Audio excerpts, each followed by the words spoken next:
এর চাচার নাম ছিল আবু তালেব। জানেন এই আবু তালেব আল্লাহ রাসূলকে এত ভালোবাসতেন, এত মহব্বত করতেন। আল্লাহ রাসূলের চাচা আবু তালেব যতদিন পর্যন্ত বেঁচে ছিলেন মক্কার কাফেরেরা আল্লাহর নবীর দিকে চোখ তুলে তাকানোর সাহস পায় নাই। চাচা আবু তালিব ছিলেন আল্লাহর নবীর জন্য একটা শক্ত খুঁটি, বুঝতে পেরেছেন? চাচা আবু তালিব ছিলেন আল্লাহর নবীর জন্য একটা শক্ত খুঁটি। চাচা আবু তালিব যতদিন বেঁচে ছিলেন মক্কার কাফেরেরা আল্লাহর নবীর আশেপাশে আসারও সাহস পায় নাই, জানে আবু তালিব সাইজ করে ফেলবে। ঠিক কিনা বলে? আম্মুর রাজুলি সিনউ আবি, চাচা বাপের মতো। আল্লাহ রাসূলের পিতা আব্দুল্লাহ তিনি ইন্তেকাল করার পরে চাচা আবু তালিব আল্লাহর নবীকে ভালোবাসা দিয়ে, মায়া দিয়ে, স্নেহ দিয়ে, মমতা দিয়ে, সন্তানের ভালোবাসা দিয়ে আল্লাহর নবীকে লালন পালন করেছেন। সেই চাচা মরণের পরে জাহান্নামে যাবে, এটাকে আল্লাহর নবী সইতে পারেন নাকি? চাচা আবু তালিবকে আল্লাহর নবী বলেছেন, চাচা আপনি একবারের জন্য কালেমা পড়েন। আবু তালিব বলে, না মুহাম্মদ আমি কালেমা পড়ব না। আল্লাহর নবী বলেন, চাচা আপনি গোপনে গোপনে কালেমা পড়েন, আপনি শুধু আমাকে শোনান, আর কাউকে শোনানোর দরকার নাই। তারপর আমি হাসরের ময়দানে আল্লাহর কাছে আপনার জন্য সুপারিশ করব। চাচা আবু তালিব বলে, না না ভাতিজা আমি গোপনেও পড়ব না। চাচা আবু তালিব যখন ইন্তেকাল করবে, মরে যাবে, মরার পূর্ব মুহূর্তে আল্লাহ নবী বলে, চাচা আপনি ইশারায় কালেমা পড়েন, শুধু আঙ্গুলটা আসমানের দিকে উঠান যে এক আল্লাহ। ঠিক কিনা বলেন? চাচা আবু তালিব যখন প্রস্তুতি নিছে কালেমা পড়ে মুসলমান হবে, আবু জেহেল আয়েশাকে, আবু তালিব তুমি আমাদের নেতা, এ সালমান যদি তুমি সত্য ধর্ম পেতে চাও তাহলে তুমি রোম পারস্য ছেড়ে মক্কায় চলে যাও। আমাদের ধর্মীয় গ্রন্থ ইনজিলের মধ্যে আসছে সে জামানার একজন নবীর আবির্ভাব হবে, যার নাম হবে মুহাম্মদ ইবনে আব্দুল্লাহ, যার কথা কোরআনে আছে, আমাদের ধর্মীয় কিতাবে আছে। মা কানা মুহাম্মাদুন আবা আহাদিন মির রিজালিকুম ওয়ালাকিন রাসূলুল্লাহি ওয়া খাতামান নাবিয়্যিন। মুহাম্মদ ইবনে আব্দুল্লাহ, মুহাম্মদ সাল্লাল্লাহু আলাইহি সাল্লাম হলো শেষ পয়গম্বর, শেষ নবী, তারপরে আর কোন নবী আসবে না। একমাত্র এই নবী আসা বাকি আছে, তারপরে আর কোন নবী আসবে না। আর ওই নবীর উপরে যেই কিতাব নাজিল হয়েছে তার নাম হলো কোরআন, তার নাম হলো, জোরে বলেন, আর তিনি যেই ধর্মের নবী হলো সেই নবীর নাম, সেই ধর্মের নাম হলো ইন্নাদ-দীনা ইনদাল্লাহিল ইসলাম। আল্লাহ তাআলার কাছে মনোনীত ধর্ম হলো ইসলাম। সালমান যদি পারো তুমি মক্কায় চলে যাও, সেখানে যায়া তুমি নবীর সন্ধান করে নাও, যদি শেষ নবীকে পেয়ে যাও দেরি করবা না, সেই নবীর হাতে হাত রেখে সাথে সাথে কালেমা পড়ে মুসলমান হয়ে যাবে। তবে সালমান শোনো শোনো, শেষ জামানায় নিজেকে অনেকেই নবী দাবি করবে, নিজেকে শেষ জামানায় অনেকেই নবী দাবি করবে, অনেক মানুষ নিজেকে নবী দাবি করবে, কিন্তু শেষ নবীকে চেনার তিনটা আলামত আছে। কয়টা মনে রাখবেন আপনারাও? কয়টা আলামত? এক নম্বরে হলো, প্রথম তুমি যখন তার সাথে সাক্ষাৎ করতে যাবে তাকে যে কিছু সৎকার মাল দিবা, যদি সৎকার মাল খায় তাহলে বুঝবা ভেজাল আছে। দ্বিতীয়ত তুমি হাদিয়া দিবা, কি দিবা? জোরে বলেন। তাহাদ্দু তাহাব্বু, হাদিয়া দেওয়া সুন্নত, নেওয়াও হাদিয়া দিবা, যদি হাদিয়া গ্রহণ করে তাহলে বুঝবা সত্য নবী। আর তিন নম্বরে তার ডান বাহুর মধ্যে আল্লাহ তাআলা একটা খতমে নবুয়তের মোহর, একটা সিল অঙ্কিত করে দিয়েছে। এই তিনটা আলামত দেখা তুমি তাকে চিনে নিবা। সালমান যদি পারো মক্কার উদ্দেশ্যে রওনা দাও। এই কথা শোনার পরে সালমান ফার্সি দৌড়ায় বাড়িতে আসলেন, তার মাকে ডাকলেন, বাবাকে ডাকলেন, ও যুবক ভালো করে শোনারে বন্ধু, রাসূলের সাহাবীরা দিন পাওয়ার জন্য, ইসলাম পাওয়ার জন্য, আল্লাহর নবীকে পাওয়ার জন্য নিজের মাতৃভূমি ত্যাগ করেছেন, নিজের মা বাবা ত্যাগ করেছেন, পরিবার পরিজন ত্যাগ করেছেন, আয়েশি জিন্দিগি, আরামের জিন্দিগি, বিলাসী জিন্দিগি ত্যাগ করেছেন, কিন্তু ইসলাম ছাড়ে না। আর আমরা সব ধরতে রাজি আছি, মাগার ইসলাম ধরতে রাজি না। ঠিক কিনা বলেন? এবার সালমান ফার্সি দৌড়ায় বাড়িতে আসছে, মাকে ডাকলেন, বাবাকে ডাকলেন, আর বললেন, মা বাবা বিদায় দিয়া দাও, আমি মক্কায় চলে যাব। সালমান ফার্সির মা বলে, কেন রে বাবা মক্কায় যাবি? মা, শেষ জামানায় একজন নবীর আবির্ভাব ঘটেছে, যার নাম হলো মুহাম্মদ ইবনে আব্দুল্লাহ। আমি ওই নবীর কাছে যাব, ওই নবীর হাতে হাত রেখে কালেমা পড়ে মুসলমান হয়ে যাব। সালমান ফার্সির মা বলে, বাবা রে, তুই 3টা ধর্ম পালন করলি 150 বছর। মা, 3টা ধর্ম 150 বছর পালন করছি, কোন ধর্মের মধ্যে শান্তি পাই নাই, মজা পাই নাই। মা, বিদায় দিয়া দাও, মক্কায় চলে যাব। আখিরি পয়গম্বরের হাতে হাত রেখে কালেমা পড়ে মুসলমান হয়ে যাব। সালমান ফার্সির মা বলে, বাবা রে, আমি তোর জন্মদাত্রী মা। বাবা ডাক দিয়া বলে, আমি তোর জন্মদাতা পিতা, আমরা তো তোকে ছাড়া থাকতে পারবো না, বাঁচতে পারবো না। আমাদের জন্য কি তোর মায়া হবে না? আমাদের কথা কি তোর মনে পড়বে না? আমরা তো তোকে ছাড়া বাঁচবো না। সালমান ফার্সি বলে, বাবা, তুমি যেমন আমাকে ছাড়া বাঁচবা না, আমিও আল্লাহর নবীকে ছাড়া বাঁচবো না। আল্লাহর নবীকে ছাড়া বাঁচবো না। রাসূলের ভালোবাসা কাকে বলে মুসলমান? এবার সালমান ফার্সির অর্থবিত্ত, টাকা পয়সা, জামা কাপড় যা ছিল নিয়ে তিনি সিরিয়ার দিকে রওনা শুরু করেছেন, রোম পারস্য থেকে। সেই 1450 বছর আগের কথা বলতেছি। এখন তো চাইলেই বিমানে যাওয়া যায়, জাহাজে যাওয়া যায়, ট্রেনে যাওয়া যায় না? ওই সময় কি এই পথ ছিল নাকি? উটের পিঠে চড়ে, ঘোড়ার গাড়িতে চড়ে, পায়ে হেঁটে দিনের পর দিন, রাতের পর রাত কয়েক মাস সফর করে সেই রোম পারস্য থেকে পৌঁছালেন সিরিয়ার রাজধানী দামেস্কে। সেখানে যায় জিজ্ঞেস করলেন, ভাই, মক্কা থেকে একদল ব্যবসায়ী কাফেলা আসছে নাকি সিরিয়ায় ব্যবসা করার জন্য? বলে, হ্যাঁ। কোথায় আছে তারা? বলে, যাও, ওইখানে মক্কার ব্যবসায়ী কাফেলারা আছে। সালমান ফার্সি বলেন, আমি মক্কার ব্যবসায়ী কাফেলার সর্দারের কাছে গেলাম, যাই বললাম, ভাই, তোমরা কি মক্কা থেকে আসছো? বলে, হ্যাঁ। কেন? বলে, আমি তোমাদের সাথে মক্কায় যাব। কতদিন থাকবা? বলে, আমরা সিরিয়াতে আরো 1 মাস ব্যবসা করব, তারপরে আমরা যাব মক্কায়। বলে, ভাই, তোমরা যদি মক্কায় যাও, সাথে করে আমাকে নিয়ে যেও, আমিও মক্কায় যাব। বলে, তোমার বাড়ি কোথায়? বলে, আমার বাড়ি রোম পারস্যে। মক্কায় কেন যাবা? সালমান ফার্সি সরল মনে বলে ফেলছে যে, ভাই, মক্কায় নাকি একজন শেষ নবীর আবির্ভাব ঘটেছে, যার নাম হলো মুহাম্মদ ইবনে আব্দুল্লাহ। সেই নবীর কাছে আমি যাব, সেই নবীর হাতে হাত রেখে আমি কালেমা পড়ে মুসলমান হয়ে যাব। সুবহানাল্লাহ বলেন। ওই আরব ব্যবসায়ী কাফেলার যিনি সর্দার ছিলেন, তিনি ছিলেন ইহুদি।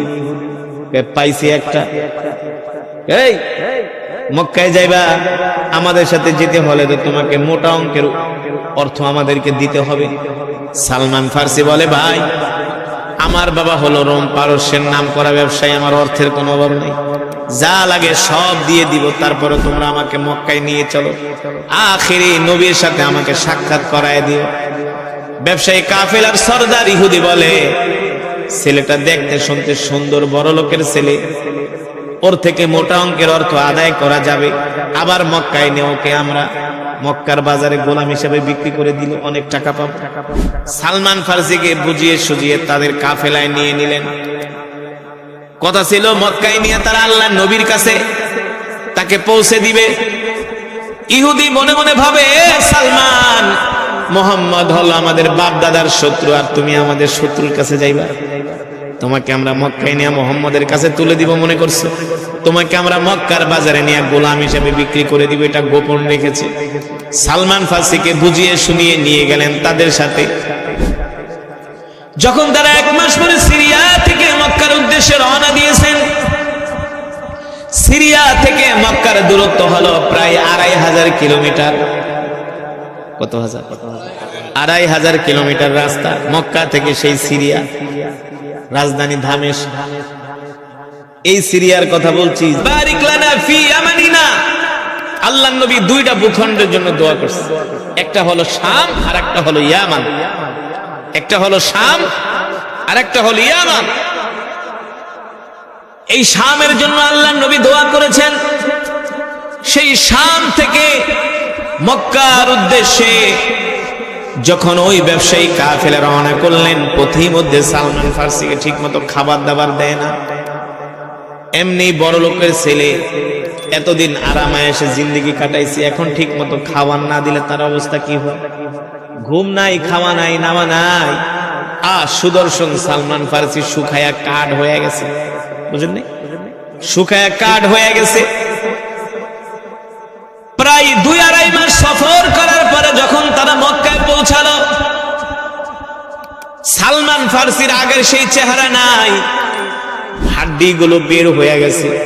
এত কষ্ট তো একমাত্র দিনের জন্য, ঠিক কিনা বলে? ইসলামের জন্য এত কষ্ট করেছেন সালমান ফার্সি, আর আমরা কয়দিন ইসলামের জন্য, দিনের জন্য না খেয়ে রয়েছি? কয়দিন?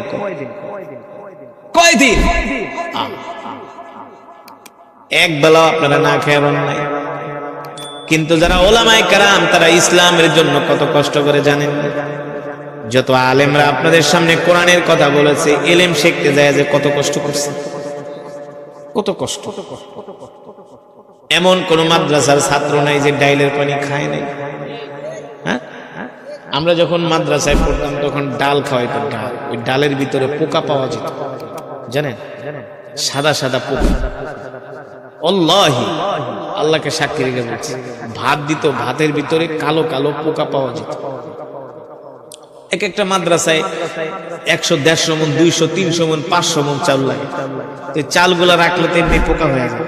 ওগুলাকে বেঁচে কি রান্না করা সম্ভব? তো হুজুরদের কাছে যাইতাম যে, হুজুর এই পোকা কেমনে খাবো? কয় বিসমিল্লাহ বইলা কালো জিরা, তারপরে জিরা মনে করে খায়া ফেলে। তার মানে দিন শিখতে হলে কষ্ট করতে হয়, আল্লাহর জমিনে দিন কায়েম করতে হলে কষ্ট করতে হয়, ঠিক কিনা বলেন? যেই কষ্টের ত্যাগের উজ্জ্বল দৃষ্টান্ত হলেন সাহাবায়ে কেরাম। না, সালমান ফার্সি রাদিয়াল্লাহু তাআলা আনহু শুকায়া কাঠ হয়ে গেছে। যখন মক্কায় পৌঁছালেন, মক্কায় পৌঁছানোর পরে সালমান ফার্সি ওই ব্যবসায়ী কাফেলার সর্দারকে বল, ভাই আমাকে আল্লাহর নবীর কাছে নিয়ে চলেন। এই কথা বলার পরে সালমান ফার্সির গালের ভিতরে একটা চড় মারলেন। মা বাবা সাইডে আসছে, এমনি তো মনে কষ্ট না? পথির মধ্যে দেয় নাই খাবার, অর্থবিত্ত সব নিয়ে গেছে। এবার বোঝেন কতটা অসহায়। এক চর মাইরা বলে, বেটা তুই কি মনে করছস তোকে আমরা মুহাম্মাদের কাছে পৌঁছায় দিব? মুহাম্মদ হলো আমাদের বাপ দাদার শত্রু। তুই মুহাম্মাদের কাছে আসছস, আর কোনদিন মুহাম্মাদের কাছে যেতে পারবি না। আমরা তোকে মক্কার বাজারে নিয়ে গোলাম হিসাবে বিক্রি করে দিব। সালমান ফার্সি বলে, ভাই আমার সাথে এমন আচরণ করো না, আমি আমার মা বাবা রেখে আসছি, আমার কত কষ্ট, আমার মনে অনেক দুঃখ। এই কথা বলার পরে সালমান ফার্সির 2 হাত 2 পা বেঁধে তাকে উটের পিঠে চড়ায় নিয়ে গেলেন মক্কার বাজারে। নিয়ে সালমান ফার্সিকে গোলাম হিসেবে বিক্রি করে দিলেন। মক্কার বাজারে তাকে দাঁড় করানোর সাথে সাথে মানুষ এসে শুধু তাকে কেনার জন্য হিরিক পড়ে গেছে, কারণ দেখতে গোলাম সুন্দর, বুঝেন না? সালমান ফার্সি এত সুন্দর ছিলেন, এত সুন্দর ছিলেন, সুদর্শন চেহারার অধিকারী ছিলেন সালমান ফার্সি। যেমন লম্বা তেমন সুন্দর, তেমন টল ফিগার। যে দেখে সেই সালমান ফার্সিকে পছন্দ করে। একজন ইহুদি, নাম হলো আবুলু, তিনি সালমান ফার্সিকে মোটা অঙ্কের অর্থ দিয়া মক্কার ব্যবসায়ী কাফেলার কাছ থেকে তিনি গোলাম হিসাবে ক্রয় করে নিয়ে গেলেন। এবার তার বাড়িতে নিয়ে বলে, গোলাম আজ থেকে তুমি আমার উট চড়াইবা, বকরি চড়াইবা, ভেড়া চড়াবা, আমার খেজুরের বাগানে কাজ করবা।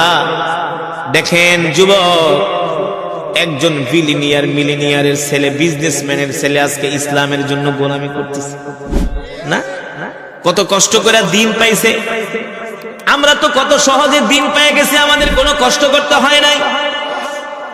আমরা প্রত্যেক সূত্রে যেমন সম্পত্তির মালিক হয়, এমনি আমরা মুসলমান হয়েছি, কোনো কষ্ট করতে হয় না। কিন্তু সাহাবীরা ইসলাম ধর্ম পাওয়ার জন্য কত কষ্ট করছে। মা ছাড়ছে, বাবা ছাড়ছে, দেশ ছাড়ছে, পরিবার ছাড়ছে। এবার সালমান ফার্সি গোলাম হিসাবে কাজ করে মক্কার বাজারে, মক্কায় গোলাম হিসাবে কাজ করে মনিবের বাড়িতে।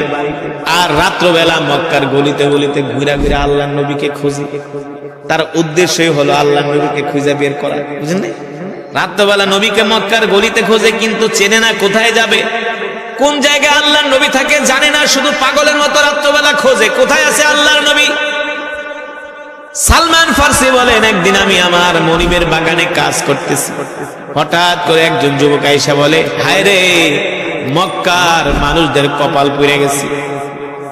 সালমান ফার্সির মনিব ডাক দিয়ে বলে, কারণ কি হয়েছে? বলে, শোনো, মক্কার জমিনে একজন নবীর আবির্ভাব ঘটেছে, যার নাম হলো মুহাম্মদ ইবনে আব্দুল্লাহ। যে মুহাম্মাদের হাতে হাত রেখে মক্কার যুবকেরা কালেমা পড়ে মুসলমান হয়ে যাচ্ছে। সালমান ফার্সি বলে, আমি খেজুরের বাগানে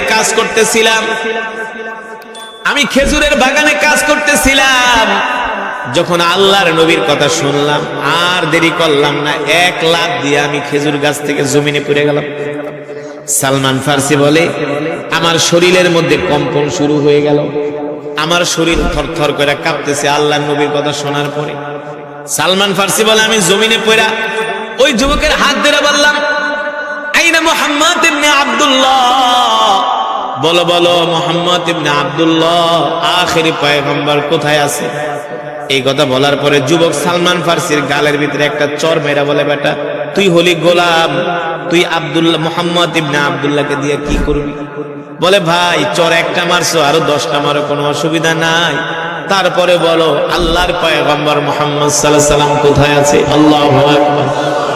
সালমান ফার্সির মনিব ওই যুবককে ডাক দিয়ে বলে, বলো বলো, আমার গোলাম ভালো মানুষ, থাক, যুবক যেহেতু থাপ্পড় মেরেছো, এত কষ্ট করে আসছে, মা বাবা সাইরা সেই রোম পারস্য থেকে একটু বলে দাও না মুহাম্মদ কোথায় আছে।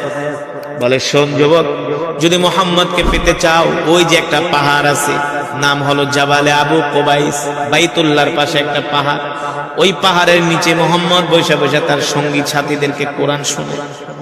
যাও যাও, ওখানে গেলে তুমি মুহাম্মদকে পাবা। সালমান ফার্সি বলে, আমি আর দেরি করলাম না, আমি কিছু আল্লাহর নবীর জন্য খেজুর নিয়ে আল্লাহ রসুলের কাছে গেলাম। সালমান ফার্সি বলে, আমি যেই দিন আল্লাহর নবীকে এক নজর দেখলাম, সেই দিন আল্লাহর নবীকে দেখার পরে আমার কলিজা ঠান্ডা হয়ে গেছে। আমি আল্লাহর নবীকে প্রথম দিন দেখাই, আমি মনে মনে ভাবি, আমার নবী সুন্দর নাকি চাঁদ সুন্দর? সালমান ফার্সি বলে, আমার নবী চাঁদের চেয়েও সুন্দর। বলে, আমি এত কষ্ট করে রোম পারস্য থেকে আসছি, আল্লাহর নবীকে এক নজর দেখার পরে আমি আমার সব কষ্ট ভুলে গেছি। এবার ওই যে পাদ্রী শিখাই দিয়েছে, সালমান শোনো, শেষ নবীকে চেনার 3টা আলামত আছে, মনে আছে নাকি? 1 নম্বরে তাকে সৎকার মাল দিবা। সালমান ফার্সি আল্লাহর নবীকে যায় বলে, এই মালগুলো আমি আপনার জন্য সৎকা এনেছি। আল্লাহর নবী বলে, সৎকা খাওয়া নবীদের জন্য হারাম, নবীরা কখনো সৎকা খায় না, ফিরাই দিছে। সালমান ফার্সি বলেন, আমি আবার 3য় দিন গেলাম আল্লাহর নবীর জন্য কিছু খেজুর নিয়ে। আমি যে বললাম, ওগো নবীজি, এই খেজুরগুলো আপনার জন্য হাদিয়া এনেছি। আল্লাহর নবী বলে, হাদিয়া আমার জন্য জায়েজ আছে, হাদিয়া আমার জন্য জায়েজ আছে, হাদিয়া দাও।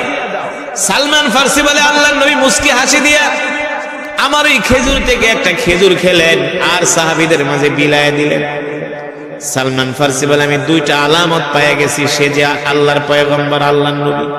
এখন আর একটা আলামত বাকি আছে, সেই আলামত হলো আল্লাহ তাআলা আল্লাহর নবীর ডান বাহুতে একটা খতমে নবুয়তের সিল, একটা গোস্তের টুকরার ভিতর আল্লাহ মোহরাঙ্কিত করে দিয়েছেন।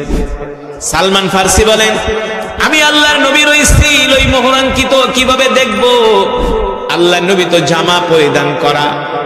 সালমান ফার্সি বলেন, আমি 1 দিন না 2 দিন না 3 দিন পর্যন্ত আল্লাহর নবীর সাথে থাকলাম, ডানে যাই বামে যাই সামনে যাই পিছনে যাই, দেখি কোনোভাবে ওই মোহরে খতমে নবুয়তের মোহরাঙ্কিত সিলটা দেখা যায় কিনা। সালমান ফার্সি বলে, আমি কোনোভাবেই দেখতে পারলাম না। 4র্থ দিন আল্লাহর নবী একটা জানাজার নামাজ পড়ায়া সাহাবীদের জামাত নিয়ে আসতেছে, সাথে সাইয়েদেনা ওমর, সাইয়েদেনা আবু বকর, সাইয়েদেনা উসমান, সাইয়েদেনা আলী রাদিয়াল্লাহু তাআলা সমস্ত সাহাবীরা আল্লাহর নবীর সাথে। আমি নবীজির পিছনে পিছনে হাঁটতেছি। আল্লাহ নবী আমাকে ডাক দিয়ে বলে, তাআলাউ ইয়া শাবাব, এই যুবক এদিকে আসো। তুমি কি আমাকে প্রমাণ করতে চাও আমি সত্য নবী কিনা? সালমান ফার্সি বলে, আমি যে আপনাকে প্রমাণ করতে চাই আপনি সত্য নবী কিনা এটা আপনি কিভাবে জানেন? আল্লাহ নবী বলে, আমি যদি না জানি তাহলে নবী হলাম কিভাবে? ওমা ইয়ানতিকু আনিল হাওয়া ইন হুয়া ইল্লা ওয়াহয়ু ইউহা।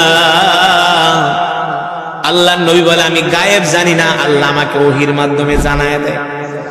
আল্লাহ তাআলা জিবরাইলকে পাঠিয়ে দিয়েছে, জিবরাইল যাও যাও, ওই যে আমার হাবিবের পিছনে একটা যুবক ঘুরোঘুরি করতেছে, আমার হাবিবকে বলো তার জামা মোবারক খুলে তাকে খতমে নবুয়তের সিল, মোহরাঙ্কিত সিলটা দেখায় দিতে।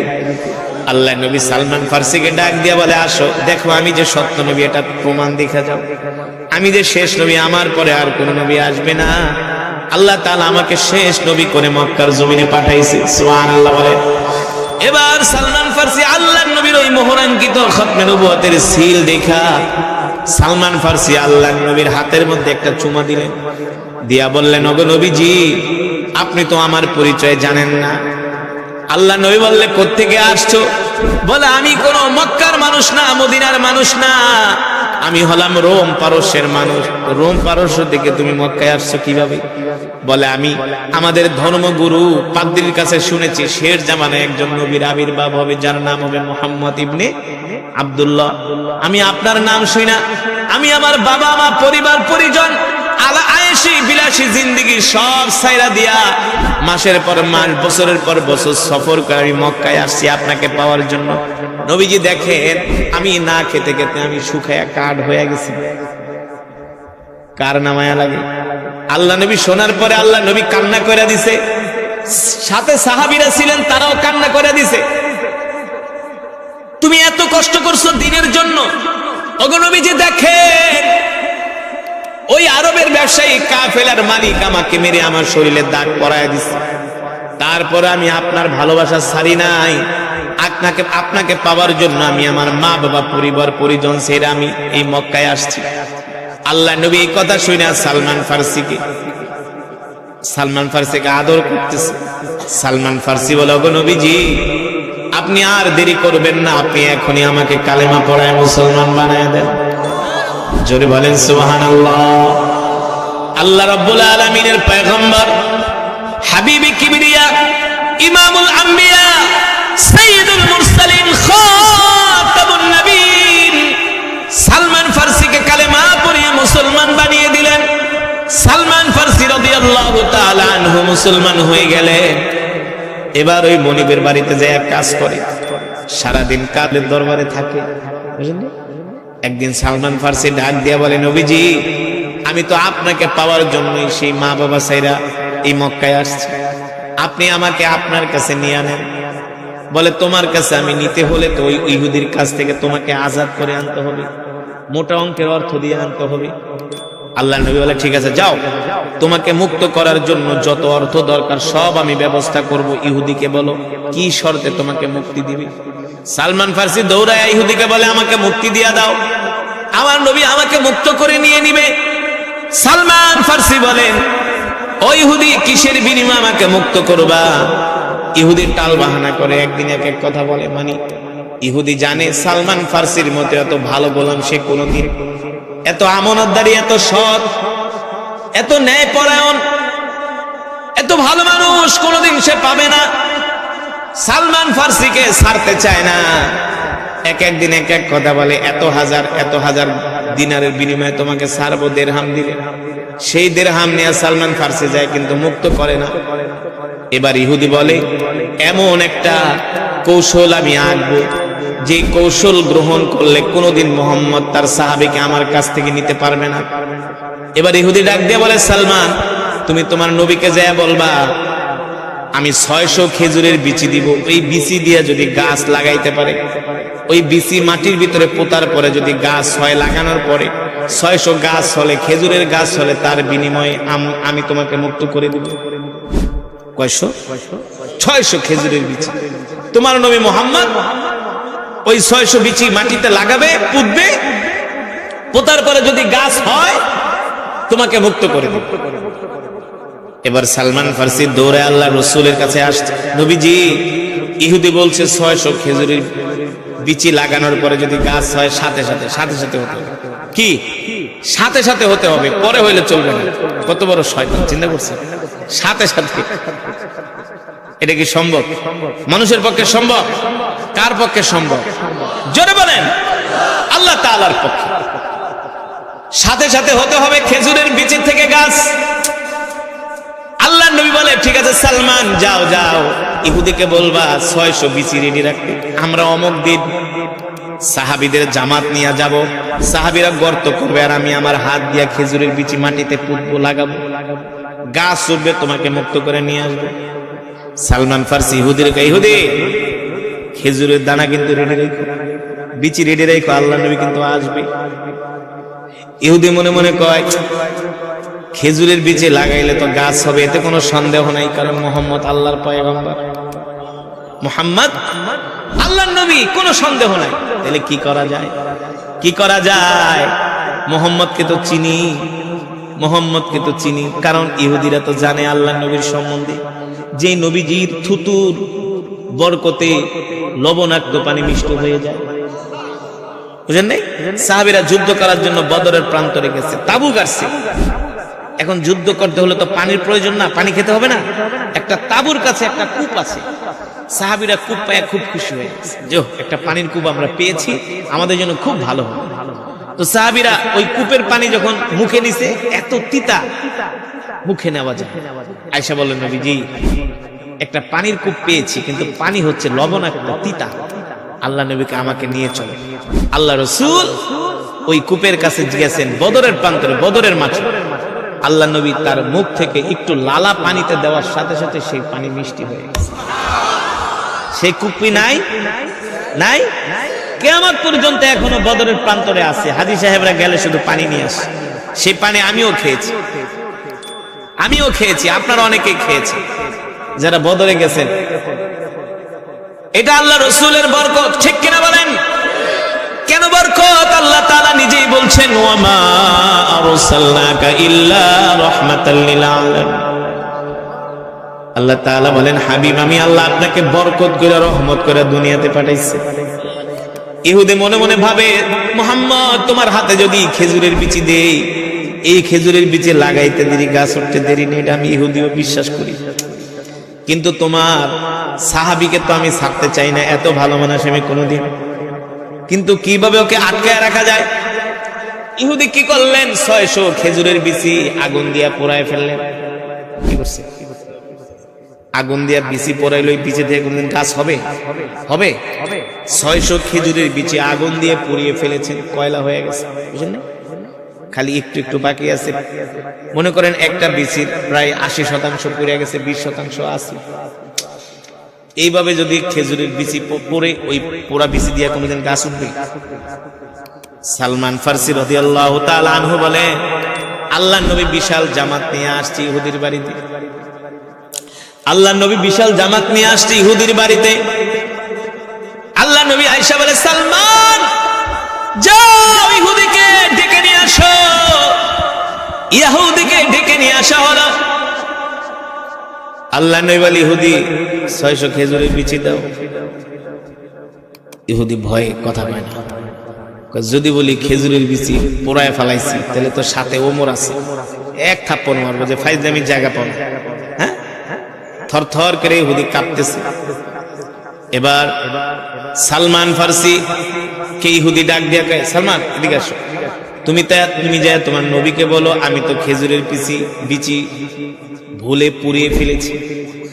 ভুলে পুড়িয়ে ফেলেছি, আসলে ভুলে পড়ছে, ইচ্ছা করে পড়েছে, ইচ্ছা করে পড়েছে।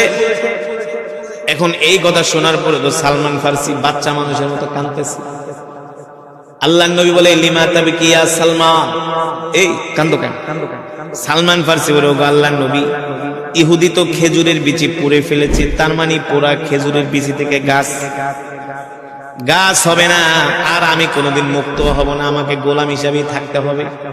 আল্লাহ নবী বলে, সালমান চিন্তা করো না, যাও যাও খেজুরের বিচিগুলো আমার কাছে নিয়ে আসো। জোরে বলেন আল্লাহু আকবার, আরে জোরে বলেন আল্লাহু আকবার। সালমান চিন্তা করো না, ওই পোড়া খেজুরের বিচিগুলো আমার কাছে নিয়ে আসো।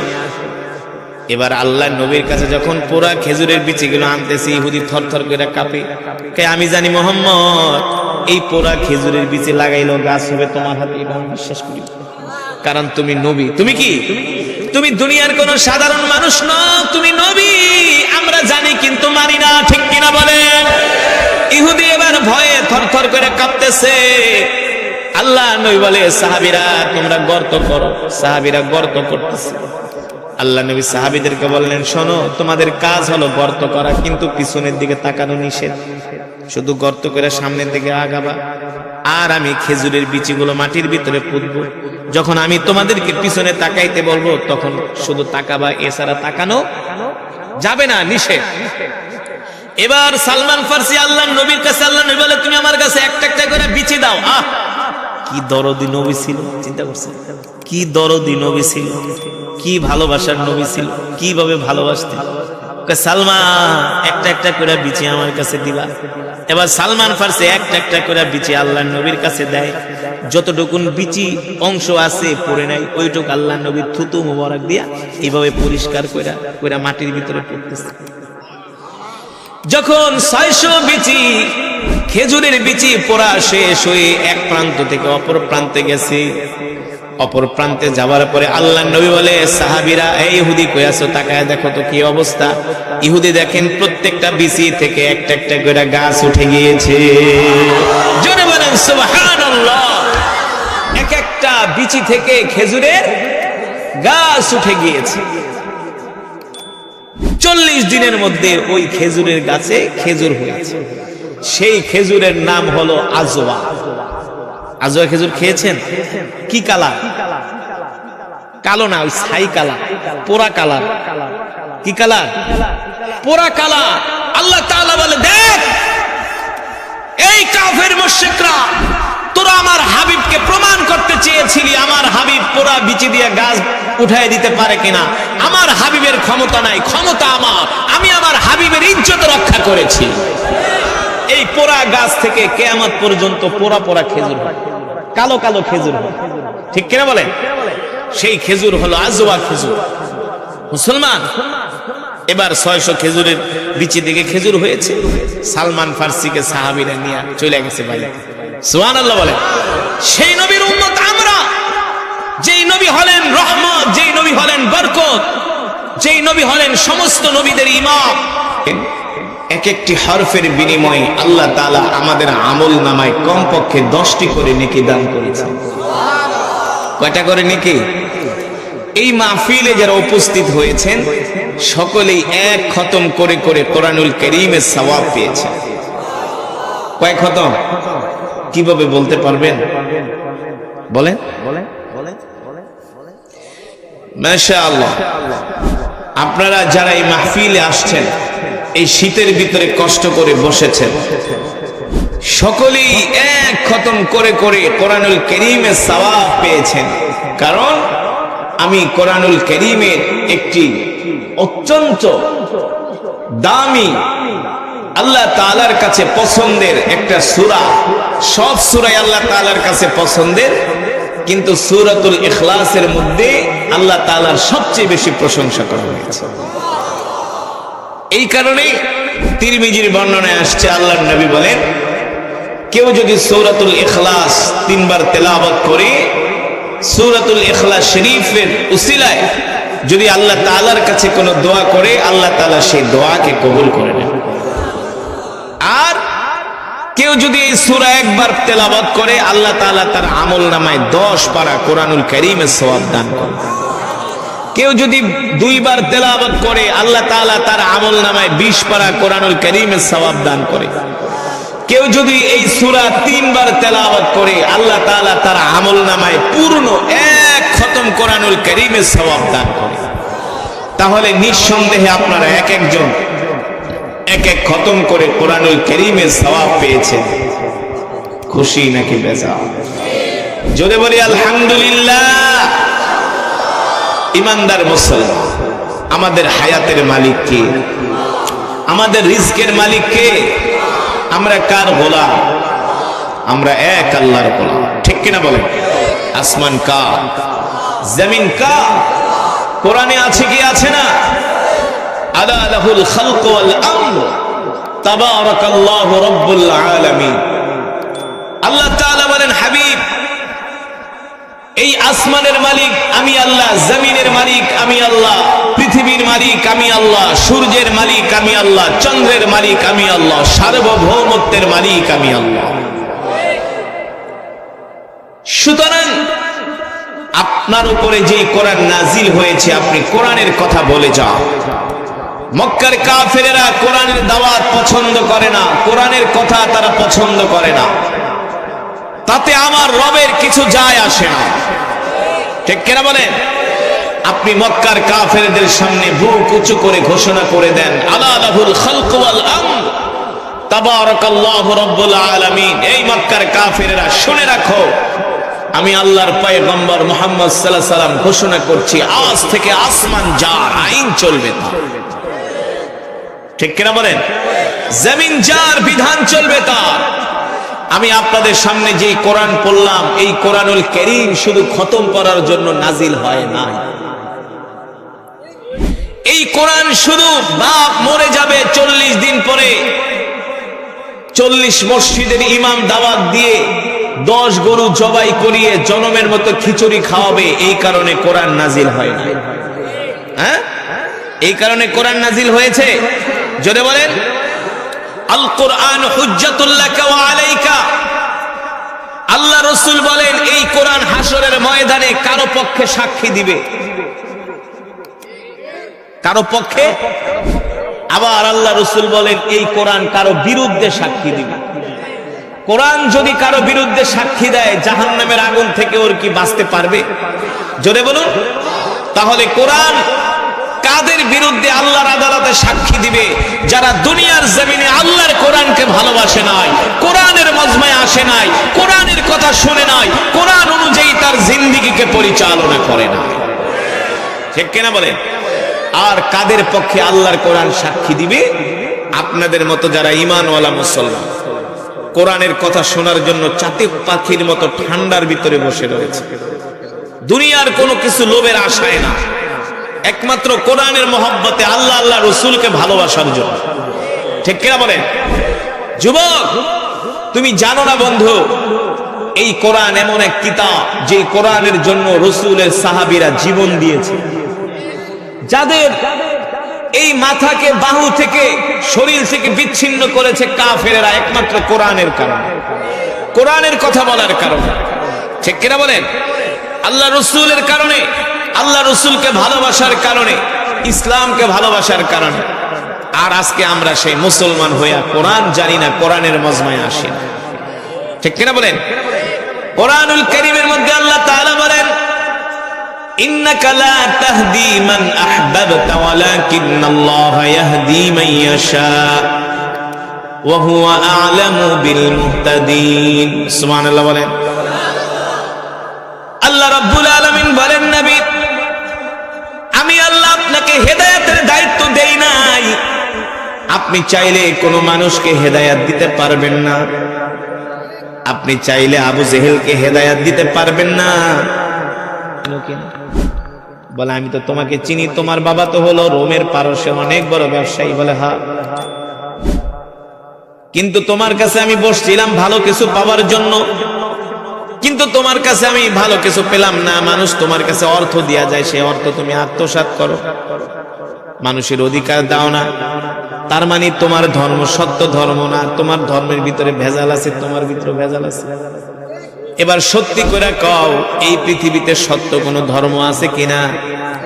পাদ্রী সালমান ফার্সির হাত ধরে বলে, সালমান, আমি তোমাকে একটা সত্য ধর্মের সন্ধান দিব, তবে এই ধর্ম তুমি রোম পারস্যে পাবা না।